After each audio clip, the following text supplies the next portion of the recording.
that the first black Native Americans emerged from these groups. But we know that that's not necessarily the case, because the indigenous populations all throughout the southeastern United States and even on the islands and parts of South America were of a Negroid stock. And explorers were already stating these facts before, as they were coming here. And so any African that were brought over here didn't necessarily make the people black. They were already so-called black. Yes, they were of a Negroid stock already. They were already of a dark complexion. As a matter of fact, I have a statement here that says in 1524, the Carolina coast people were said to be of a dark color, not much unlike the Ethiopians. And in that reference, I must say that Ethiopians is not necessarily referring to the people of Ethiopia, but at that time, the continent of Africa was called Ethiopia. And so that's what they were referring to, that they were of a dark color like the people that were over in Africa. Yes. Africa, the continent itself, yes. Not necessarily one country in Africa. Yes, correct. Okay. Correct, yes. Now that's interesting. And so basically what these explorers were stating was that these people were of a Negroid color. That's right, yes. And so for that statement to say that black Native Americans came about from the African being introduced into a slave population in 1502 would have been told it's false. It's just false. It's false. Okay. Yes. All right. I know we had another statement. Reference Yes. from 1550, if I'm not mistaken. Yeah, this one is from 1550, and this statement is addressing the people that they were being called Negroes.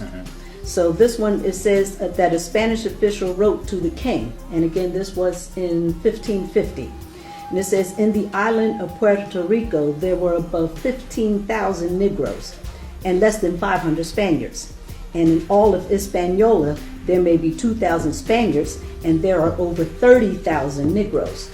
The same is the case in the island of Cuba and in Veracruz, Puerto de Caballos, which is in Honduras, and in Nombre de Dios, Cartagena, Santa Maria, and the coast of Venezuela, where there were 20 Negroes to one white man. Wow.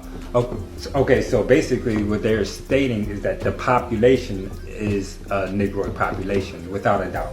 Yeah, exactly, because at that point, there was only a few hundred Africans that had been brought over to the Americas by that time.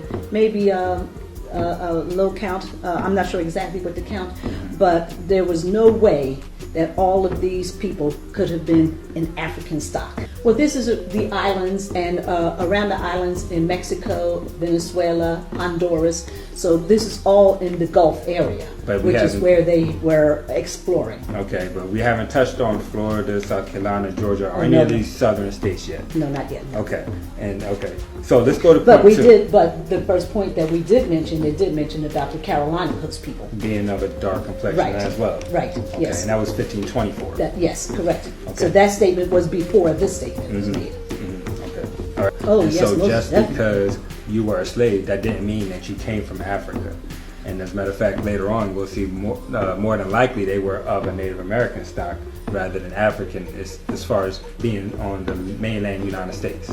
Yes, that's true. Yes. I have a statement that is from the 19th annual report from the Bureau of American Ethnology.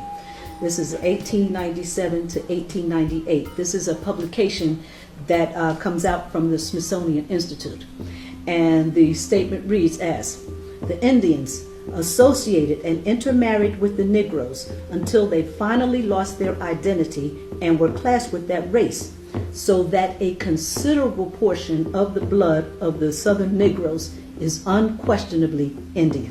Wow, that's a very profound statement. Now you said this came from the Smithsonian Institute? Yes, that's correct, yes. The 19th annual report. Okay, and this was in 1897. 1897, okay. And in that statement it says, well, first it says that the Indians associated and intermarried with the Negro.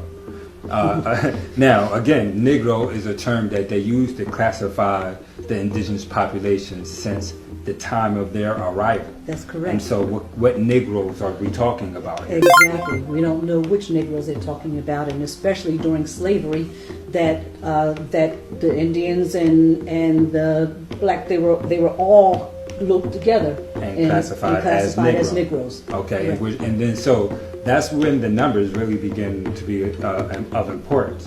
But before we get to the numbers, let's finish this statement. And it says, until they finally lost their identity and was classed with that race. What race was that? The Indians are now being classed with the Negro. Yes. However, the Indians were always called Negro. However, the Indians were always called Negro. However, the Indians were always called Negro. However, the Indians were always called Negro. And so now we have an identity reversal, almost, where you're going to classify a Negro as having to be from Africa. And so there we go, stripping away the racial identity of the black population. And their ethnic identity. And so there we go, stripping away the racial identity of the black population. And the ethnic identity. And so there we go, stripping away the racial identity of the black population. And the ethnic identity.